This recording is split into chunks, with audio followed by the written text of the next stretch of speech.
Today's show is brought to you by our new presenting sponsor, Hard Rock Bet. We talk a lot of football and 3 and out, but there's always something to bet on. The NBA's in full swing, college hoops literally started Monday, and even the NHL is heating up. So if you haven't tried your first bet yet, just download the Hard Rock Bet app, and there's still time for you to get $150 in bonus bets.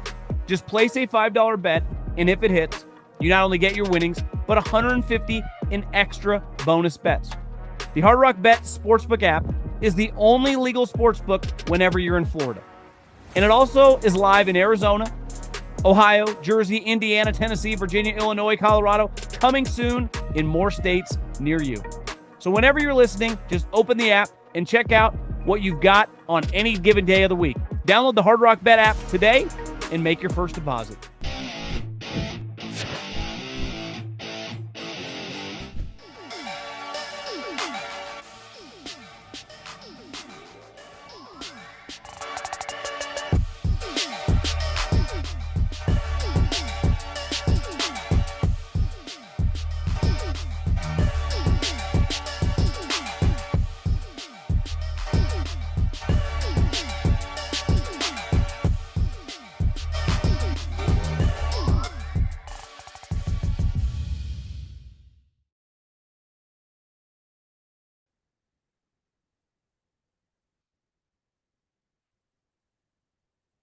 What is going on, everybody? Just fixing my audio here for the podcast version. How are we doing? Hopefully everyone is doing great. We're presented by Zone Pouches, baby. Already had about 10 today. Hopefully everyone's doing great. Better than Bo Nix, who played pretty terribly, but his team still won. The Broncos are 8-2. The Raiders are not good, and they're not going to win many games. That was, I'm positive. I get to watch football for a living, so I'm not going to be negative. I think we all have to acknowledge that was rough to watch. We'll dive into everything. Obviously, I need you to subscribe to the page. Never miss anything. We come live after Thursday night, after Sunday night, after Monday night. We do content all throughout the week.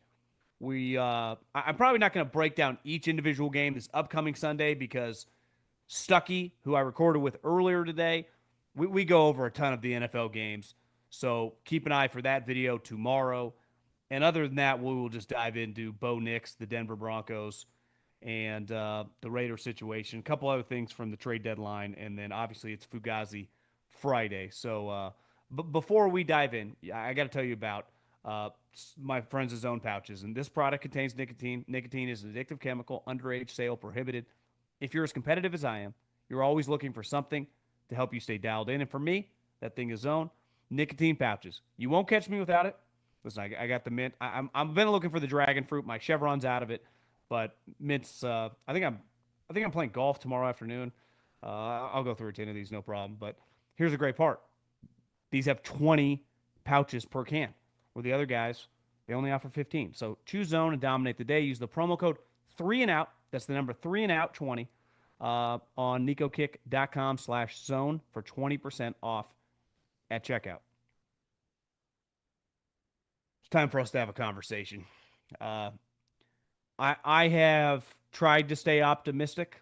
Young player on a team that's really good.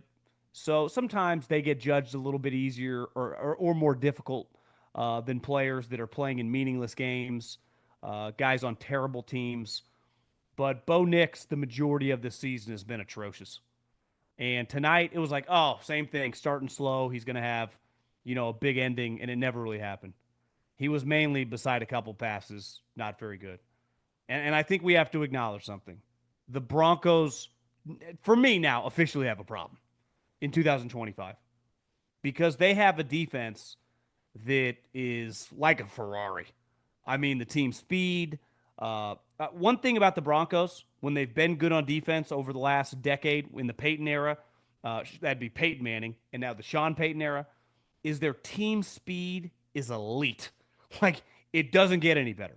My neighbor just finalized his divorce, actually. Very successful guy. He's in the medical field. He works on, let's just call him a plastic surgeon. He does well for himself. He owns a Ferrari. It's incredible. And that's like the Denver Broncos. But the problem is Bo Nix would be the engine. And if he wanted to be like, hey, John, you want to take this Ferrari? And the engine was missing, we'd have a problem. And you have no chance to win a Super Bowl with Bo Nix as playing like he is right now. I'd go further and say I don't think they have much of a chance in the playoffs with a quarterback who functions like that. It's just not going to work out. And Herb Street pointed out something tonight. There was a play in the red zone, and I think his confidence is shot. I really do. And maybe it's, perpetuated by the bad play, and now it's snowballed into this position. But you watched him, like, listen, he's never been the most accurate guy. When you do a deep dive of him at Auburn, he was an inaccurate player. Obviously, at Oregon, he was exceptional, but we've broken down a lot of those are, quick screen type plays and, behind the line of scrimmage type throws. Sean Payton tried to do a couple of those tonight, and they were a disaster. One, a corner, shed a block, made a tackle. Another, they ran some trick play on 3rd and 1. It was like a double pass, another disaster. So it feels like the quarterback's lack of confidence makes Sean Payton look like a horrendous play caller. And listen, I don't, pretend to be Bill Walsh here because I think it would be easy to be like, well, Sean Payton's calling a horrendous season. I think it's hard to call plays when your quarterback is playing that badly. I mean, there are basic throws to and this is crazy. You're talking about an 8-2 team. But all I could think about watching them play is like, I can't imagine being a guy on defense because their defense is exceptional. And they're missing the defensive player of the year, didn't even play. Hufunga, I fucking love Talanoa Hufanga. That guy is such a badass. That guy is such a winning player. As they say in that business, he's a force multiplier. He brings people up. Greenlaw is just a hard-hitting, stone cold killer. So you add these two guys who are starters on a Super Bowl defense to a defense which is already awesome, and they're kicking ass and taking names. Now, the Raiders actually started fast and probably should have been up 14 points. But over the course of the game, the Broncos are going to take over. And the problem is their quarterback, whenever he comes on, they didn't have a first down till late in the second quarter when Bo hit a big play, scrambling to his right, and a couple plays later, he hit a touchdown. And then whenever something positive happens, you think the momentum's going to start. And then he just resorts back to one thing with lack of confidence. I think, I've never played quarterback at the NFL level, but having watched, studied a lot of these guys, when you're going well, you're very under control, right? The best players in the league, Mahomes, Josh, Lamar, Burrow when healthy, are very calm under duress. Like when you watch Patrick, when shit gets crazy and he scrambles, he does it in an under control manner. He never feels herky-jerky or out of control.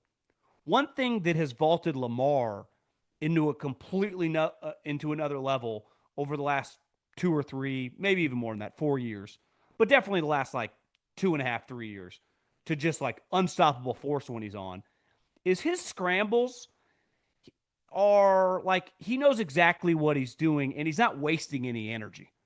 But his feet are actually in sync as he's moving around to avoid the chaos. You watch Bo Nix, his feet not only are out of sync, but there are plays when no one's even around him. And he's getting the, just frenetic energy. And it's like, what are we doing? You're not a naturally accurate passer in the first place. And if your feet are off, you have no chance. And I think Sean Payton, I know he's always aspired to have an athletic, mobile, playmaking quarterback. But let's face it, Sean Payton became a legend with a guy that couldn't really move. I'd argue Steve Young is, but hey, games change, whatever. The most accurate quarterback in the history of the league in Drew Brees. So when a guy was in just basic passes, right? A guy open 5 yards away from you, a running back, in the flat or past the line of scrimmage, not only did Drew Brees hit him, he hit the guy in a position where he could go and make on 2nd and 8, completes it with 4 yards, can run another 4 yards and get you a first down. Countless times tonight, Bo Nix is throwing it at guys' feet. So some of the balls are dropped. Even the one play that Franklin dropped, did he drop it or was Bo Nix throwing it to the other guy? Who you could argue bad route concept if the two guys are so close, maybe someone screwed up. But either way, it's hard to tell. I can't give you the benefit of the doubt you were throwing it to him. And I can't even crush the player for dropping it because I think he thought the guy ahead of him was going to catch the ball. They're, for as great as their defense is, and I think it is awesome. If you told me I get one defense to go in the playoffs, I would probably lean them over the Houston Texans. But I wouldn't be mad at taking either. But I think they're only going to get better the more Greenlaw and Hufanga play with this unit, and obviously Surtain comes back. It's got it all: team speed, physicality, pass rush. They're a bunch of badasses, but their offense is a major liability. I mean, a major liability. And you will not. And one thing, if I wanted to defend the Bo Nix haters, here's what I would say: in all these games that he is starting like one of the worst quarterbacks in the NFL, the way he started. Even in the, obviously, I'm talking about the games that he's won, that he flipped a switch in the fourth quarter. If he was on a bad team, they'd be down anywhere from 15 to 24 to nothing in all these games. And he would lose all the time. This team actually reminds me a lot of when I was a kid.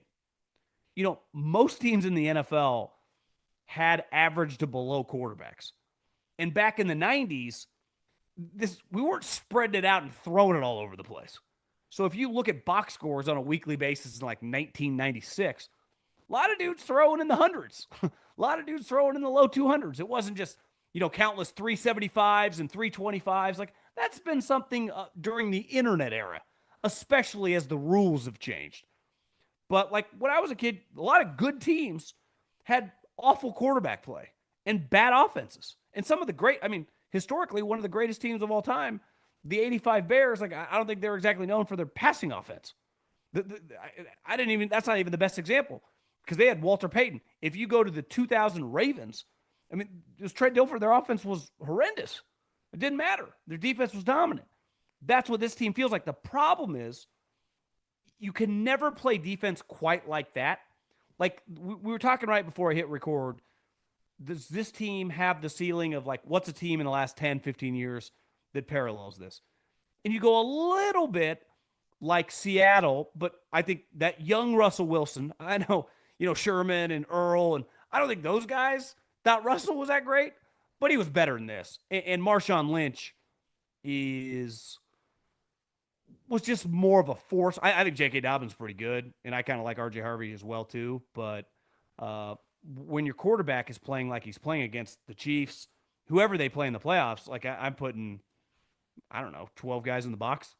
Bo Nix beat me because I do not think you can. And right now it's not debatable. He cannot. I know he's pulled some of these games out of his ass in the fourth quarter, but like he ain't going to be able to do that against the Chiefs. If he plays like he did tonight against the Chiefs, they lose 100% of the time. They will lose 100% of the time.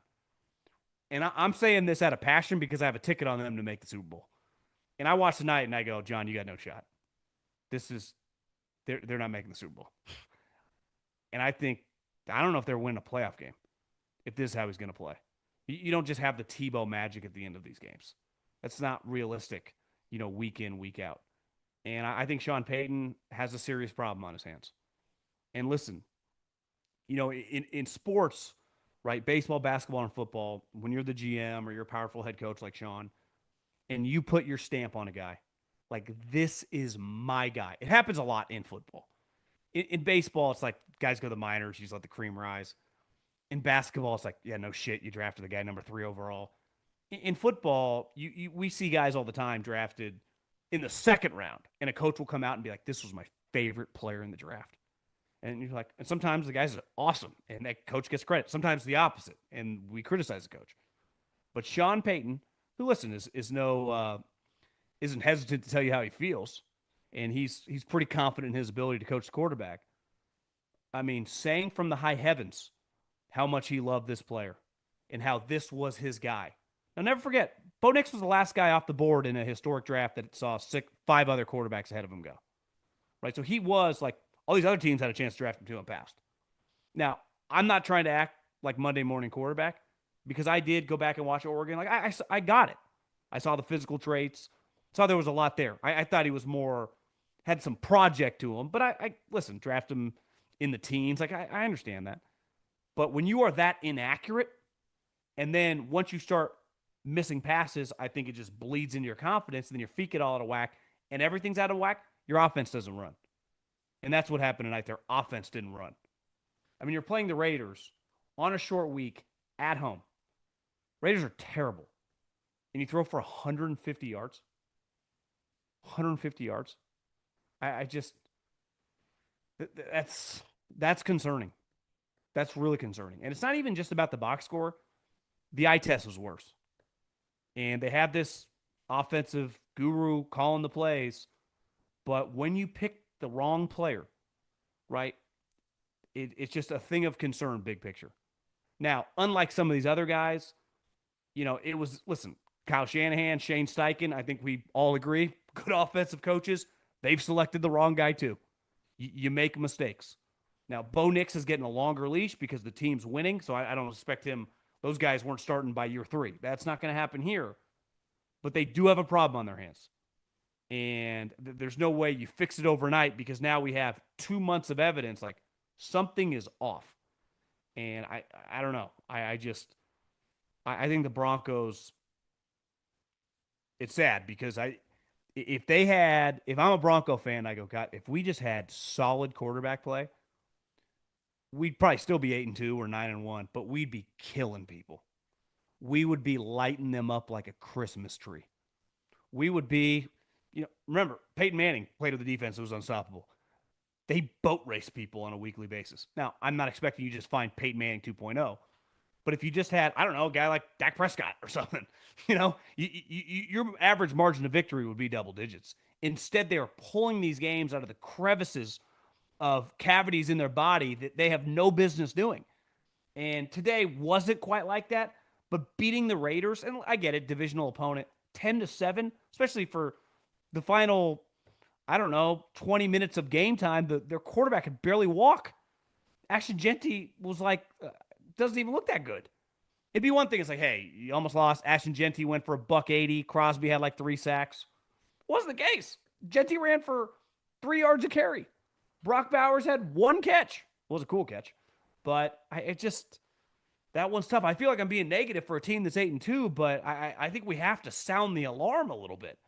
And on the flip side, I think it's truly time if you're the Raiders. Florio wrote about this the other day. He said there's 2 type contracts.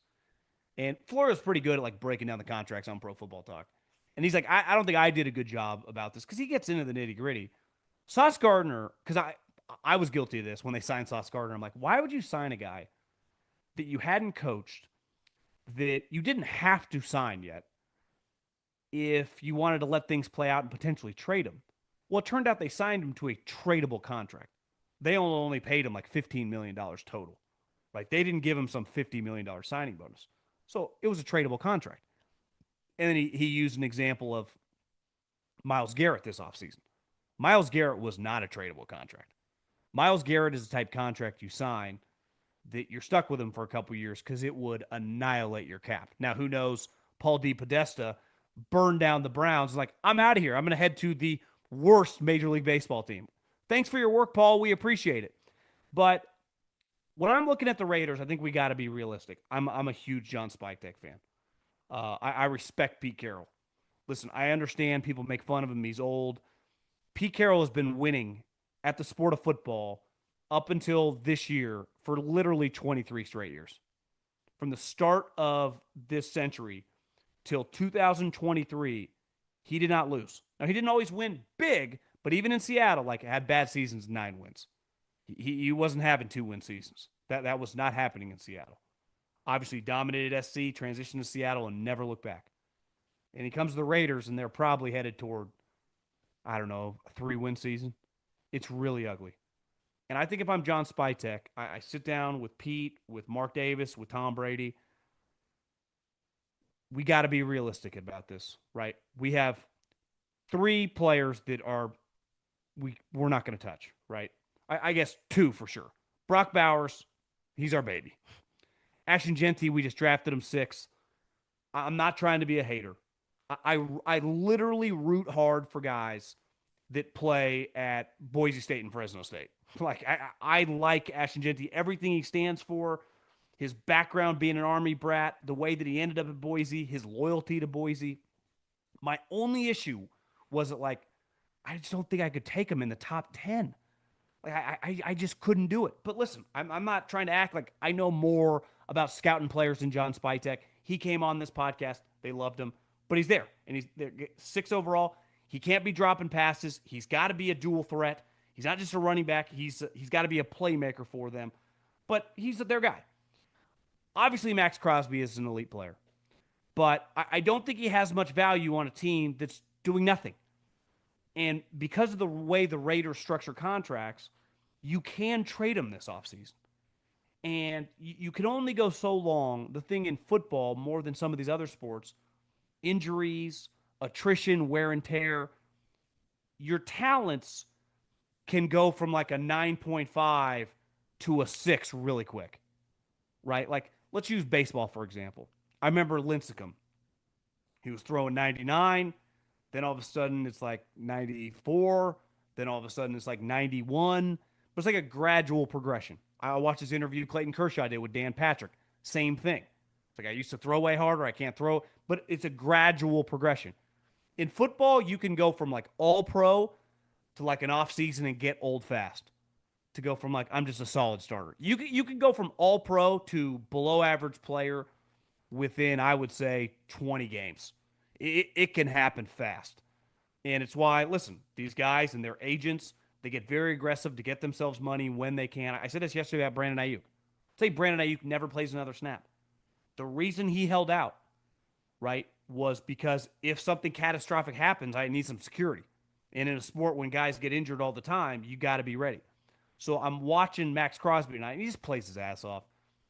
You could trade him for a couple. If you can trade Sauce Gardner for a couple ones, if you could say Quinn and Williams for a 2 and a 1, you could trade Max for a lot in February at the combine. And I think the Raiders for too long have tried, uh, to kind of have their cake and eat it too. They've never truly done a huge blow up. They kind of did the one year with Khalil and Amari Cooper, but like that wasn't really planned. It was like they didn't have the money to give Khalil, and then Amari was acting weird, and their team wasn't good. I mean, go into it with we're nuking this thing, and try to pivot on the fly. And you still got some pieces that if you do it right, you can figure it out. Now, I think big picture, like, is Pete Carroll want to do any of that? Like, does it make sense with a 73-year-old guy? Their offensive coordinator is the highest paid offensive coordinator in the league that's not a head coach, and he's atrocious at his job. Like, people are like, Middlekauff, you just hate Chip Kelly. No, he just hasn't been that good of an offensive coordinator in a long time. He had a 4-game stretch where he got hot in the playoffs with a team full of NFL stars. But if you look at UCLA's last several years, they were a defensive team when they were good. This year's been an abomination with the Raiders. I just don't think he's good anymore. He's living off a reputation from a decade ago. And I think Pete still, his message and everything kind of works, but they just don't have the talent. And I think they thought they were better than they were. And I think Max is their quickest path toward just kind of resetting this thing, because I think they tried to plug some holes and thought they could be more competitive. Hell, I thought that I didn't think they were a playoff team, but I could have been like, I could see 7-10 or something, 8-9, and just a frisky team. They're really bad. They are not good, and they just acknowledge it by trading Jacoby, their best wide receiver. But I just think they gotta pull the plug. They just do not have enough talent, and I think big picture, when Spytek and Brady sit down, it's tough. Like you hired Pete Carroll to try to, which I thought made sense, just to get the train going in the right direction and just get some positive momentum for a couple years. I think you start asking yourself, like, you give him a couple years, but it was almost like, putting a band-aid on a bullet hole, and maybe he wasn't the right guy for the job because they just weren't good enough. And especially if some of the type guys that, like, if you're trading Maxx Crosby, like, why is Pete going to want to be there? And I think Pete would say, I want to be here because I love coaching football. And I saw him when he got interviewed, leaving at halftime. Uh, I admire his burning passion for the sport of football. He does not need to be doing this. He has made an astronomical amount of money. I mean, I think people thought he was making like $20 million like the last 6 or 7 years. Like, he's made a ton, and he was making millions at USC 2 decades ago. Like, he's doing this because football is his addiction, and he's passionate about it and he likes it. But I don't know how you could, like, get excited going to practice with this group that has no chance. It's not all your fault. I mean, you inherited a team with not that much talent. You've had some injuries. And I do think one thing they probably regret, and I don't know if it would have made a huge difference, but I think if they could do it over again, they would not have traded for Geno and just been in the mix for Sam Darnold. Now, obviously, the Seattle Seahawks have a much better roster and are more equipped to win with Sam Darnold, but uh, I just think Geno, I mean, has not played that well at all. And now he's limping around. I mean, he's going to just not be very good. So my move this offseason would be to pull the plug, throw some dynamite on it, and let it rip.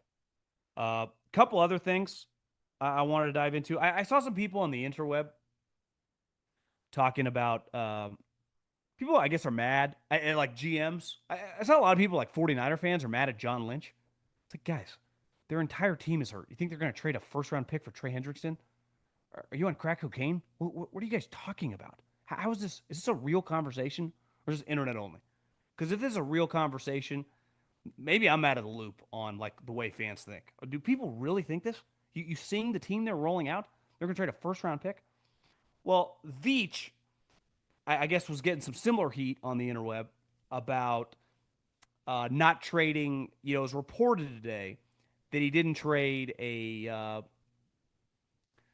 They were talking to the Jets about Breece Hall, and the Jets were adamant we want a third-round pick, and the highest Veach would go is a fourth-rounder, and he wouldn't budge. And I saw Chiefs fans like, what are we doing? Why aren't we living in the now? And I was like, is this serious? Like, have you guys watched Andy Reid coach? You think he's going to give Breece Hall, who, one, to me, talented guy, a little overrated, the hype, given what he's brought to the NFL? Again, a little hard to judge because of the Jets. But, like, this isn't trading for Christian McCaffrey or Bijan Robinson here. And who knows? Maybe he will end up that way next year when he's on a better team. But one, he's a free agent. So you're trading a fourth-round pick on a team that's very expensive, that's going to need picks, that I'd even argue, that's like kind of bold, for a team that historically isn't exactly handing the ball off to one individual 15 to 20 times a game. Not really how he calls plays. But to me, most importantly, why you can't give up a third-round pick, one, Patrick Mahomes is going to need a quote-unquote restructure of his contract. I promise you that one's coming. Chris Jones makes a ton of money. Karlaftis just got a big contract. Trent McDuffie's going to need a contract. Obviously, Travis, even if he retires, I bet if we look, some of that signing bonus got prorated is going to hit the cap. They are going to need to be careful about their top picks. Because over the last couple of years, like, why don't the Chiefs just get aggressive and trade a first-rounder for so-and-so? Well, who did they use a first-rounder on this last year? Their starting left tackle. So when you have a high-priced team, the first 2 days of draft picks are really valuable. So if you are going to use those, it would be on someone that wouldn't be a rental. It would be a guy you want to resign, like Howie Roseman goes and trades for Jalen Phillips, a third-round pick. Well, they're basically giving this Jalen Phillips if they go long in the playoffs, a 3-month trial run to give you a contract extension.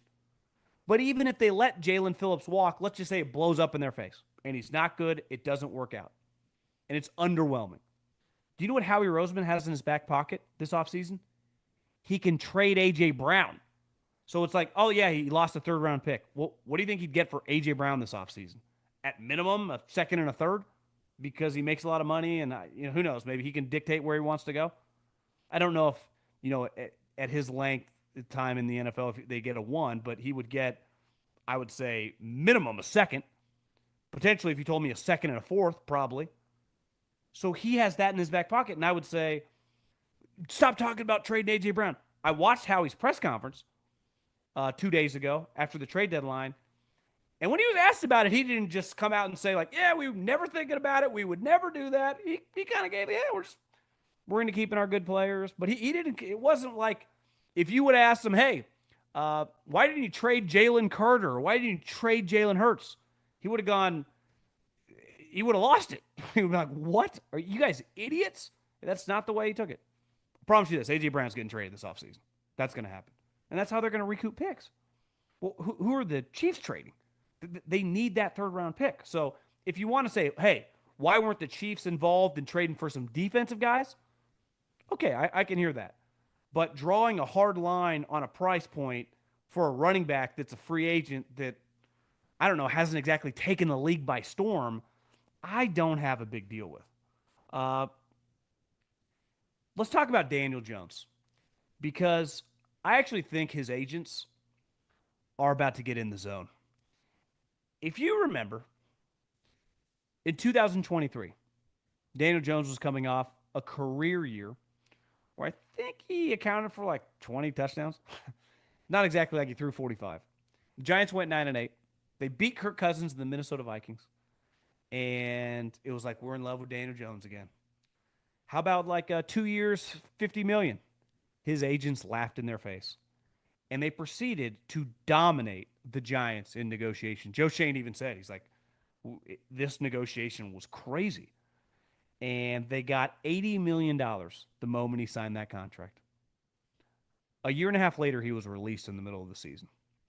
Well, you can't argue that he has been a big part of resurrecting the Colts, right? They had a quarterback situation that was a debacle. He immediately comes in, and now they're probably headed toward what, 12-5?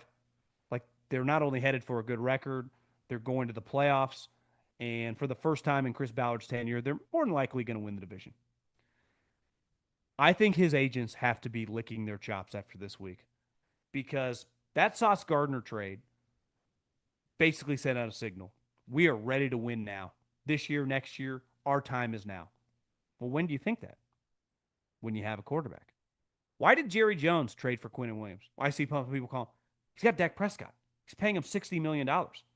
He's like, you get Quinnen Williams, we've got 2 1s next year. We'll add to our defense and we'll make the playoffs. That's what he's thinking. If he would have traded for Quinnen Williams with no quarterback, it would have been the craziest trade in the history of the league. But I've said, like, I don't even think it's that nuts. We could argue the price, but like he plans on filling up that defense next year and winning 10 plus games next year with Dak Prescott. Whether it comes true or not, but like he could make that argument it's possible because he has a quarterback. Well, when you trade for Sauce Gardner for 2 first round picks, what teams trade 2 first round picks? Teams that think they can win. Teams that believe in their quarterback. And I think Daniel Jones now is looking at, if he got $80 million at signing 3 years ago, depending on, I mean, if he has some good games and they win a playoff game, are we talking $150 million? And this is where I think the Colts are going to sign one of the more controversial quarterback contracts in recent memory because his agents have already proved they don't take discounts. His price point was basically Cousins 3 years ago.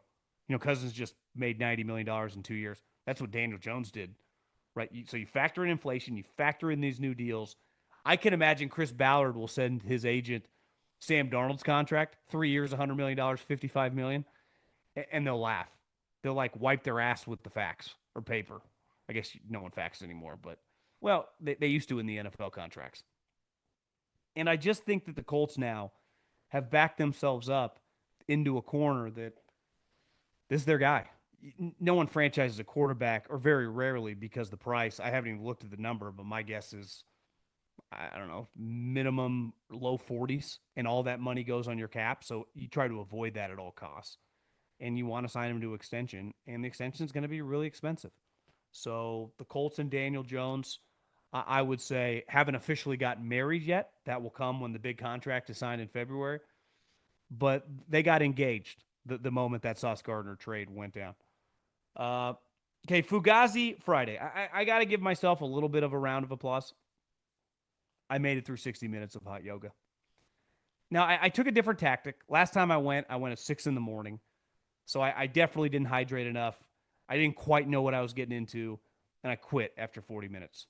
Today, they had a class at 8:30, and my day is on Thursday because the game's at night, and I don't record till Stucky till 11 o'clock. I got a little more time in the morning, so instead of going to the 6 a.m. class, I went at 8:30. You know, I got up at like 6:30. I slammed a big Stanley. I felt hydrated. I felt healthy. And I went in there, and this class was packed today. But the thing that, because again, it crossed my mind at probably about, I made a mistake. I went to the center of the class. That's where the heater is, and the heat was just coming right at me. I was like, I don't know. This is, because it crossed my mind again. But there was probably triple the amount of people. But what motivated me the whole time was right next to me was like this 65-year-old like Laird Hamilton. This guy was just jacked, gray hair, and he was dominating. I'm like, there is no way. I'm like, one, when I'm this guy's age, my kid will be like 20. I'm like, this guy's in 10 times better shape than me, and he's got me by multiple decades. I cannot be a puss and leave. And I just kept looking at him like, I can't go. And then finally, you just looked up. And I tried not to. Every time you look at the clock, you're like, God, this clock feels like it's going backwards. But it finally got there. And even the yoga teacher said, great job. I'm like, yeah, thank you. But goddamn, that's really, really hard. But I did want to end on this, Fugazi. Is there have been a lot of reports, I'm kind of sweating, it's hot in here, is the golfing with the college coaches, Hugh Freeze, Brian Kelly, that they were like addicted to golf. And one thing with Hugh Freeze, as a report came out, that in college, right, you play on Saturday. So unlike the NFL, their work week starts like a normal human's work week on Monday. College football coaches and just college football operations, Sunday's a big work day, right? Because you have 6 days till your next opponent. You try to grade that game. Some teams practice or at minimum do some sort of workout to get the lactic acid. You meet as a team, you go over the film, and then I would say the majority of teams probably let the players go and then they start diving into the game plan on the next opponent. But it's a very long day, right? Especially if you have traveled. If you're on the road playing Florida or something, you get back late. Like you're in the office relatively early in the morning and you're there till very, very late. And reports came out that Hugh Freeze, these SEC golf programs are like they travel on private jets when they play in tournaments. If you're into that, probably a lot of people watching this are not. If you go to YouTube and you just go to Alabama golf, Auburn golf, Georgia golf, Vanderbilt golf, their facilities are at country clubs that are really nice. Yet their facility, when I got married in Nashville, we played the Vanderbilt course because my brother is a member at a club in the Sacramento area and it's owned by the same management company. So you can get a tee time there. So we went and played it. And Vanderbilt's, it's their home course.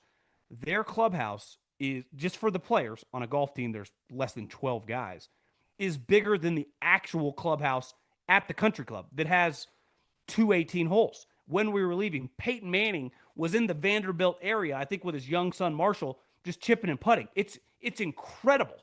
So all these people in the SEC have setups like it's the fucking PGA Tour. It doesn't get any better. So Auburn's home course, who I actually think I have a good buddy that went to watch a Cal Auburn game years ago and they played it and said it's really nice. So all these teams have, the nice country club is ran by the golf team. Well, if Sean McVay, or let's use Kenny Dillingham in Arizona, if he wanted to sneak out of the office early on a Sunday, like, I'm just kind of over it, need a break, I'm going to go play some golf. There are 7 million golf courses here. He could play anywhere, and honestly, he'd get away with no one noticing him. When you're Brian Kelly and you're playing Baton Rouge Country Club, or you're Hugh Freeze and you're playing Auburn's Country Club, it's the only nice golf course in town. And where do you think the rich people that are funding your program, that live in the general facility, hang out? And a country club is like a high school. Everyone knows each other and everyone talks. Well, who's the most famous guy beside like the billionaire rich guy funding the football program in the town? It's the football coach. So if it is true that Hugh Freeze was going and playing golf on a weekly basis or oftentimes after losses at 1:30 in the afternoon on Sunday, that's insane. And I started thinking like Brian Kelly, Hugh Freeze. I do wonder if you get to the point, especially these older guys. Like I get Lane, he's still trying to prove himself. He wants to win a national championship. And like he's kind of, been drugged through the mud throughout his career. So he's still like trying to prove it. But a guy like Brian Kelly, now granted, he's still trying to win a national championship, but he's been making so much money for so long. I don't care who you are, unless you're wired. Like Nick Saban's a one of one. He is not normal. And even him, you saw once he retired, that video that went viral of Miss Terry bringing him the cake. Dude's on the lazy boy with the blanket over him, like he's Grandpa Saban. Leave me alone. I want to watch this game. I could appreciate that. I want to watch this game by myself in a room. Don't leave. I want to watch the Chiefs and the Bills. Do not talk to me. He ain't coming back. I saw the new LSU AD said, who's good friends with him, said we talked to Nick. He's not coming back. Not that we talked to him about the job because he laughed. He just was never coming back.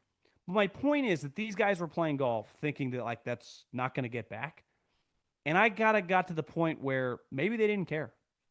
And I do wonder if some of these older coaches that are taking these astronomical amounts of money, do they still have the same fire? Do they even give a shit? Because any human being that was trying to prove anything would never put themselves in a position where you're playing golf during the season after losses on a Sunday afternoon. That is fucking insanity. But that's what these guys were doing. And I really think it gets back to when you start handing out this type of money, if something's a little off, if they don't quite have the same fire, what do they care? Because what do they have to prove to that? Like, you have to pay me to leave. So you want to fire me, fire me. Send me those checks. Because I got a lot coming. Even Hugh Freeze, like, send me that $18 million. Brian Kelly's like, send me that $50 million. I don't care. I'll do whatever I want. I'm actually untouchable. And it's human nature, right? I think most people, like the whole point of like striving, obviously you want to win championships, but these guys want to make money. Like that's, and for a lot of these guys early in the career, you didn't make that much. I saw Matt Rule telling a story. They're playing UCLA. He's like, when I coached at UCLA in 2001, I was making no money. So you're just kind of driven to be a head man, and also comes with a head man and a lot of cash. But once you've been doing it for so long, like Brian Kelly, I do wonder if you just lose your fastball to care. And I think we look at Nick Saban, and even Urban Meyer would have to tap out. He's like, I just can't keep up this competitive stamina. And you have to wonder how many guys in college football are probably not working as hard. You know, if they were making $1 million, maybe they'd work a little harder. But they're making 10. I have no problem with how much money anyone's making. But if you pay enough people $10 million, you're going to get some people tapping out early on a Sunday afternoon headed to the golf course.